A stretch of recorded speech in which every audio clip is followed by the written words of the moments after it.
U bašti Ljubiše Kitanovića ovogodišnja suša ostavlja ozbiljne posljedice na rod paprike. Iako je sezona u početku obećavala dobar prinos, višenedeljni izostanak padavina i visoke temperature znatno su usporili rast i sazrevanje plodova. Iako zaliva redovno, to nije ni približno dovoljno da nadomesti prirodnu kišu, kaže Ljubiša, koji se više od 2 decenije bavi povrtarstvom. 14.000 korena sam nasadio, kao što vidite, plod nikakav, zato što velika suša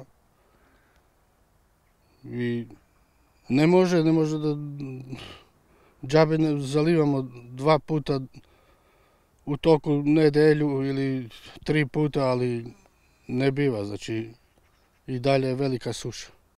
Paprika je kultura koja zahtjeva dosta vode i pažnje, posebno u fazi cvetanja i plodonošenja. Bez dovoljno vlage cvetovi opadaju, a plodovi ostaju mali i deformisani.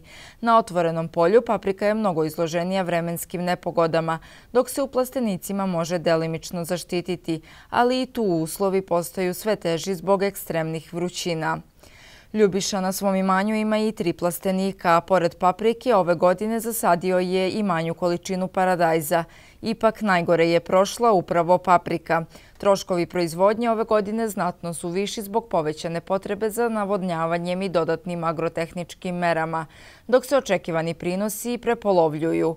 Osim količine, ozbiljno je pogođen i kvalitet. Paprike su neravnomerno zrele i podložnije bolestima i štetočinama.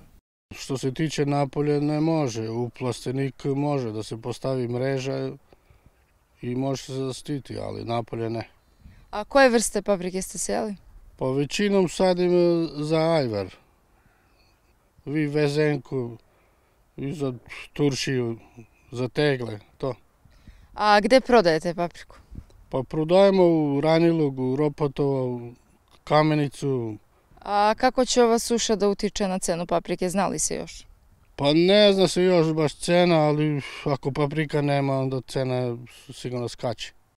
Ovaj primjer nije usamljen. Suša ozbiljno pogađa brojne proizvođače širom regiona, podsjećajući koliko je poljoprivreda ranjiva na klimatske promjene i koliko je hitno potrebna sistematska podrška u borbi protiv njihovih posljedica.